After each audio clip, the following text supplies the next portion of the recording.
This is Joshua Hart here for Seconds Out. Delighted today to be joined by Jonathon Banks here in London. Jonathon, first of all, thank you very much for your time today. And how is everything? Everything is great. Thanks for having me on Seconds Out. And everything's good. Well, we appreciate you for your time here. We'll dive straight into things. It's just been revealed that you'll be training Chris Eubank Jr. heading into his next fight against Kamil Szrameta. How did this opportunity to work with Chris come about for yourself? Believe it or not, it came like all the other opportunities. All the other fighters I've trained, I got a phone call. Starting with my first fighter that ever called me, I got a phone call, said, would you be interested in training and so on and so on. I'm like, yeah, I'm busy right now, but yeah, when is the camp, when do it start? And I ended up coming out, so that's how it was. His people called me, and we got together, and so far so good. What has it been like working with Chris so far? Obviously, I know you've not had a long amount of time together, but in the time that you have shared with him so far, what have you made of him as an athlete? I've enjoyed it because I like working with guys who wants to win. I like working with fighters who wants to win, whether male or female. If you have a mentality of I want to win, then those are the best people to work with. So I've been enjoying myself with him because everything I say, okay, coach, let's go. I'm like, cool, we're good. Yesterday at the press conference, we saw a very explosive statement from himself, which caused a lot of uproar, a lot of shock. What did you make of his statements and the speech at the press conference yesterday? Well, I said before the press conference, the truth hurts. And if you was to say, everybody, let's say you come with a crowd of 10 people in the building, and all 10 people can't stand getting wet. And when they get ready to leave, it's raining outside. How many of those 10 people are going to run outside? Because they can't stand getting wet. So they go stay away. They go stay away from the rain. So the truth in this moment is like rain. You know, they can't they can't stand to hear it. They can't stand to get wet. So how you know? Like if you throw a rock in the room and no one says nothing, you didn't hit nobody. But if you throw a rock in the room, someone says, ouch, you hit somebody. You hurt some feelings. Yeah. So, truth hurts. I like the way you put that. There's been a lot of names linked with Chris Eubank Jr. as we've seen. We've seen rumoured fights with Canelo, Hamza Shiraz. For what you know, how likely were any of those fights to come off before this opportunity came about? Me personally, I have no clue. I know about Szrameta. I mean, you hear, like everybody hear the rumors of possibilities, you know, but it was also a rumor that years ago in the 90s, it was a rumor that Riyadh was going to fight Lennox Lewis. It was a rumor, but the fight never happened. Riyadh threw the belt in the trash on national TV.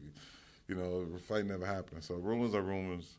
Right now, Szrameta is here, and I'm looking forward to this fight with him and Chris, and we'll see what happens next. But as far as Chris is concerned, as far as me and him having a conversation, anything is possible. Anything's on the table after this fight.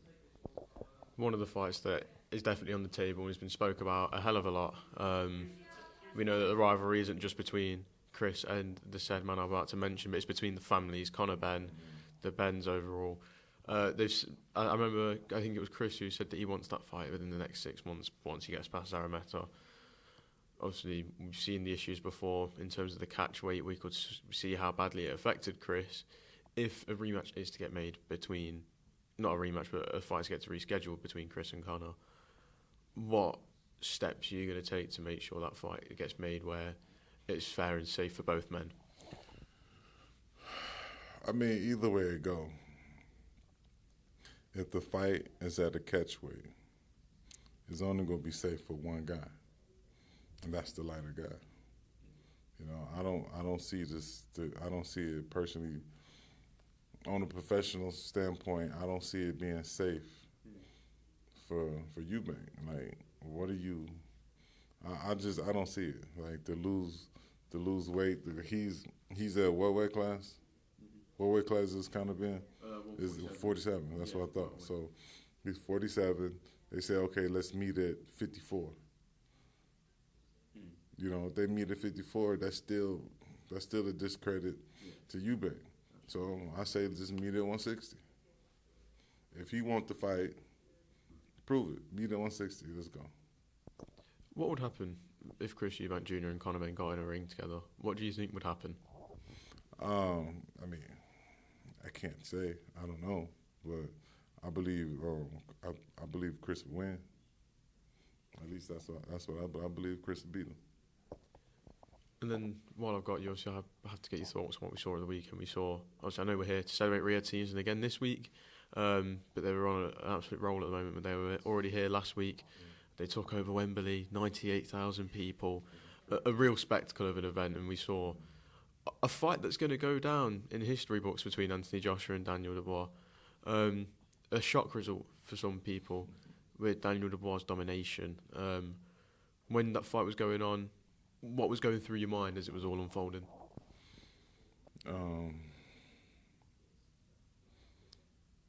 It's hard to say. I kind of seen it coming. Because one thing my experience teaches me is that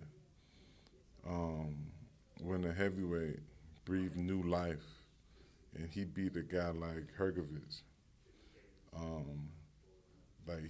it's like he was rebirthed all over again. And I knew that Dubois was going to come for a knockout. You know, that's the only way I seen him coming. He was real. If he would have came at AJ like he came at Hrgovic, it would have been a different fight. He was kind of timid with Hrgovic.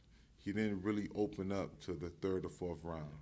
And Hrgovic was tired by the sixth or seventh round. So it worked for Dubois, it worked in his favor. But he wasn't timid no more. He came with he seen AJ come in with his hands down. He wasn't timid. And when he seen that AJ wasn't gonna box him, he was gonna brawl with him, it's like he got emboldened and started shooting the shots. And when the shots started landing, he started seeing AJ reacting a little different. And I think it shocked him. If you look at his face when he landed the first punch, he looked at AJ, his eyes went buck. He was surprised that it hurt him. So he was just on the mission from that point on. And what does the future hold for Anthony Joshua now? We know that he wants to fight on. But as a fan, someone who's seen Anthony Joshua's career unfold, what would you like to see him do next? As a fan, I would like to see someone in his corner have a little bit of common sense to tell him, put your teach him to keep your hands up, move your head. Why would you throw an uppercut from 3 feet out? You know, stuff like that you don't do, especially this is heavyweight division. One punch can end everything, you know, and I would like to see somebody to just tell him to move his head. Like there was no instructions going on in the corner at all. Go for it, go for it, go for it. That's no instructions, you know. So I was just like, I don't know.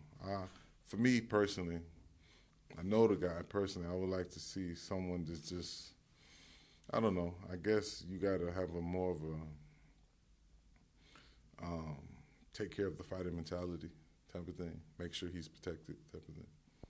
Jonathan, thank you very much for your time. I very appreciate you giving me some time here today. And we look forward to seeing Chris Eubank Jr. on October 12th and seeing what you've added to his game. Thank you.